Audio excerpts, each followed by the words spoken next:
एक तरफ एक ऐसा इंसान है जो हर बीतते दिन के साथ अपनी शरीर खो रहा है, दूसरी तरफ एक ऐसी व्यवस्था है जो हर बीतते दिन के साथ अपनी संवेदनशीलता खो रही है। कौन ज़्यादा कमज़ोर हो रहा है मालूम नहीं।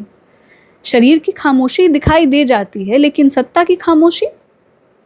कितनी अजीब बात है कि हम उस दौर में जी रहे हैं जहाँ एक इंसान को अपनी आवाज़ ऊंची करने के लिए अपनी धड़कन धीमी करनी पड़ रही है ताकि उसे सुना जा सके। सर्वेश्वर दयाल सक्सेना की एक कविता है भूख। जब भी भूख से लड़ने कोई खड़ा हो जाता है, सुंदर दिखने लगता है। झपटता बाज, फन उठाए सांप, दो पैरों पर खड़ी, कांटों से नन्ही पत्तियां खाती बकरी, दबे पांव झाड़ियों में चलता चीता, डाल पर उल्टा लटका फल कुतरता तोता, या इन सब की जगह आदमी होता। जब भी भूख से लड़ने कोई खड़ा हो जाता है, सुंदर दिखने लगता है। बड़ी खूबसूरत सी बात है ये भूख। ये सिर्फ पेट की नहीं होती, ये सिर्फ रोटी की नहीं होती।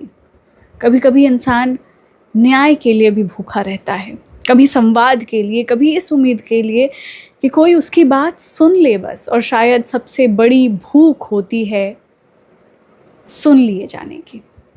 शायद अब ये किसी एक इंसान की लड़ाई नहीं है, ये उस रिश्ते की परीक्षा है जो एक लोकतंत्र और उसके नागरिक के बीच होनी चाहिए।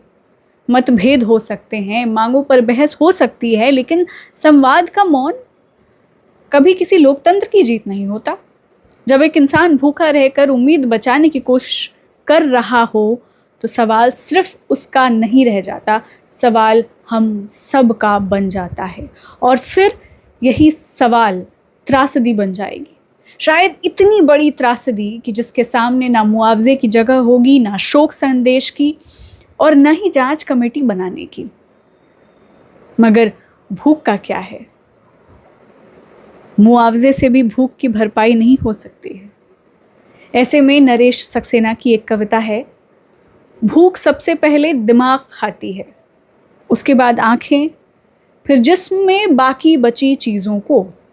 छोड़ती कुछ भी नहीं है भूख, वो रिश्तों को खा जाती है, माँ का हो, बहन या बच्चों का। बच्चे तो उसे बेहद पसंद हैं, जिन्हें वो सबसे पहले और बड़ी तेज़ी से खाती है। बच्चों के बाद फिर बचता ही क्या है?